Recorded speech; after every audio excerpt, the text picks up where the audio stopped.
invite Wayne Rex, Property Council of Australia, Queensland President, to the stage to launch the Property Council of Australia's advocacy agenda for 2010. Could you please join me in welcoming Wayne?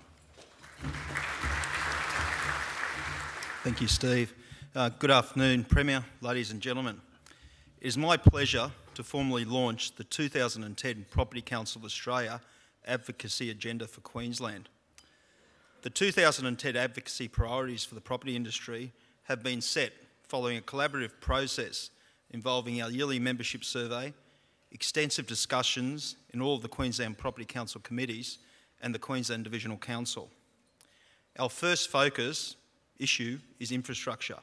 We're looking for increased government spending on urban infrastructure, a reduction on infrastructure charges, and improved government planning, infrastructure coordination and delivery. Our second focus issue is for planning for realistic outcomes. The Property Council is strongly advocating for simpler, clearer planning rules and realistic infill and greenfield targets, which would lead to increased and more affordable land supply. The third area of focus is closely linked to the second one, quicker development assessment.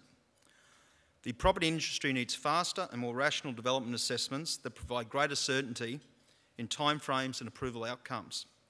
The rollout of the Development Assessment Forum's leading practice model, the introduction of development assessment panels, and the rollout of Risk Smart across Queensland would be much welcomed by the property industry. Our fourth focus area is regional growth and diversity, where we recognise that stable economic growth and support for the property industry in regional areas is essential for a strong and vibrant Queensland economy. The regions are doing it tougher than most at present, and greater government expenditure on infrastructure in regional areas, such as the Sunshine Coast Hospital and the Gold Coast Rapid Transit projects, would provide much needed employment assistance and stimulus to those regions. The fifth area of focus is to facilitate greater opportunity for sustainable outcomes. Retro greening of existing building stock, fast-track green door development assessments, bigger incentives for green developers and owners are some of the key issues that the Property Council will focus on in 2010. And last but certainly not least is the issue of land tax and the valuation system. Further annual increases of 30% are simply unsustainable and will see investors choose interstate investment options.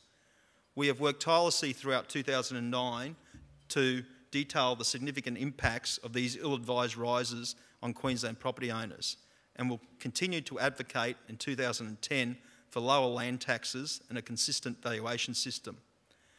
And it will be on behalf of our 340 member companies in Queensland that the Property Council will actively engage with all levels of government, seeking a constructive political engagement to further the property industry's interests. Okay, I'd now like to invite David Stewart of RLB Brisbane to the stage to present the launch of the 2010 National Innovation and Excellence Awards. Could you please join me in welcoming David? Thank you, Steve. Well, it's that time again, and the Property Council, in conjunction with Ryder Levitt Bucknell, are calling for nominations in the 2010 National Innovation and Excellence Awards.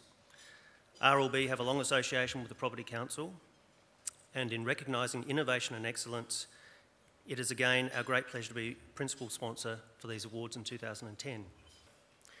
We are anticipating an even bigger field of entries this year. Thank you and good luck. Ladies and gentlemen, our guest speaker, the Honourable Anna Bligh, Premier for Minister and the Arts. Anna Bligh made history on the 21st of March of this year when she became the first popularly elected female Premier in Australia. Prior to the election, she served as Queensland Premier from the 13th of September 2007, following the resignation of Peter Beattie. Could you please join me in welcoming the Premier? Thank you very much, Steve. Great to be with you and your guests for the annual Downtown Lunch. Ladies and gentlemen, thank you very much for coming along. Can I acknowledge Steve Greenwood, the Executive Director of the Queensland Property Council of Australia, and Wayne Rex, the President of the Property Council of Australia. Can I also thank RLP for sponsoring the lunch today? I think it's a very good opportunity for us to get together and take stock of where we're up to and some issues that matter to everybody in this room and matter to the Queensland Government. For the property industry, we know the global financial crisis has hit you harder than most. We've seen a crisis of credit that's made it tougher to get the finance that you need to build the dwellings that we all need for the future. And this could have some very serious implications for the future growth of Queensland. For the government, the global financial crisis has wiped $15 billion from the state budget, and it's required us to make some very tough decisions to ensure the Queensland's long-term prosperity. Some of these decisions, like the planned sale of some commercial business assets, have caused some concern in the community. But crises are often the catalyst for fundamental reform, and in this case, it has provided the opportunity for Queensland to consider the role of government in a modern economy. And these new assets are the very assets that we need to secure the future of this state.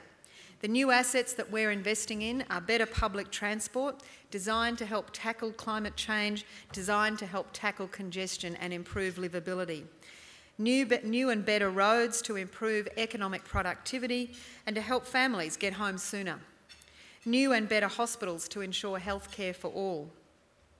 In short, we have chosen to invest taxpayers' money in assets such as new schools to give our kids the best start in life and allow the private sector to invest in coal wagons to take private coal companies' products to port.